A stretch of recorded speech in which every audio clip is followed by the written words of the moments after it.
Kelly was parked outside Cafe Nero, waiting for Jenny to bring them coffee. She called the office and told them she'd be away for the rest of the day. It was gone 3 o'clock and she still had to pay Alan Bell a visit, the fell runner who'd found Lottie's body. She was chilly and looked in the boot for a jacket. It didn't help her that she was wearing a skirt and thin tights. Yet again, she wished she could wear more casual clothes to work. In reality, she could wear what she liked, but a lot of the job involved extracting information from people unwilling to give it, and she had to project some kind of authority.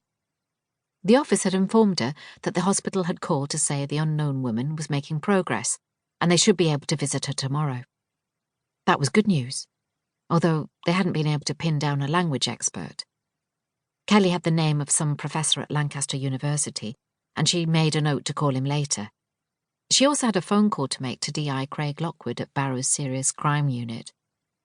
If the Lottie Davies case were to take her to Barrow again, she really ought to inform them.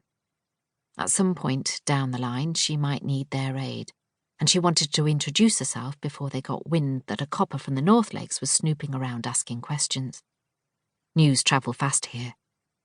Kelly hadn't forgotten that in the time she'd been away, and she didn't want to tread on anyone's toes. Her thoughts turned to Jenny Davis's brother. He was more than a little odd, but that didn't necessarily mean he had anything to do with Lottie's disappearance. But she was keen to speak to Wade Maddox. She rang her mother.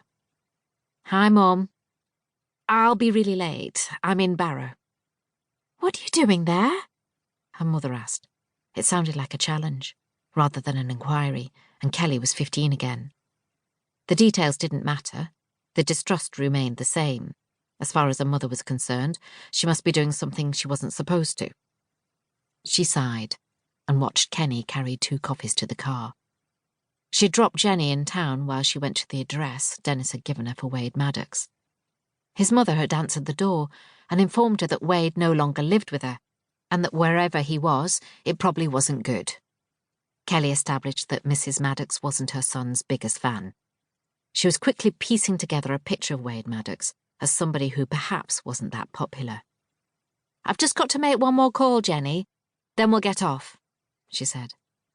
"I've got someone else I need to see in Ambleside, so I want to get back there before 5 if I can. I'll drop you at home first."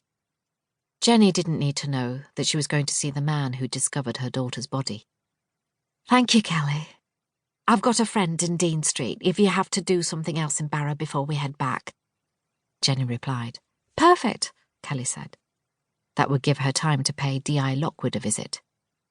Jenny directed her to Dean Street and got out of the car. Kelly promised that she wouldn't be long.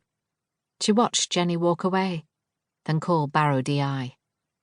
"Detective Inspector Craig Lockwood speaking." The voice was sharp, formal and clear. Kelly explained her situation briefly.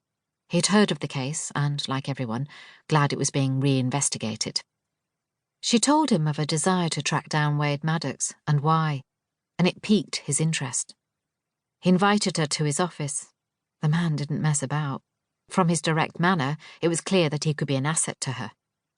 She found the station easily and was led to the correct department.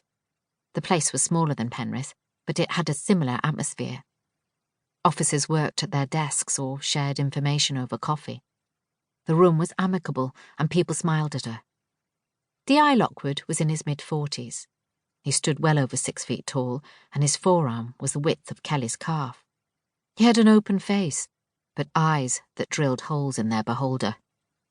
Barrow had its fair share of crime, and she'd bet he'd seen a bit. She was intrigued by him, and his smile disarmed her. She put out her hand, and he took it. "So, you're looking for Wade Maddox. I knew his dad. He started off as a petty criminal, you know, nicking stuff, drunk and disorderly. Job turned nasty and he ended up in jail. The lad never stood a chance. One of those you could pick out from the pram and predict he'd end up banged up or beaten up." "Yes, I know the sort," Kelly replied. "Have you always worked Barrow?" she asked. "Nah, I was in Manchester for 15 years until I got too old and fancied a break." They both laughed, and Lockwood winked. Burnt out. It was lethal.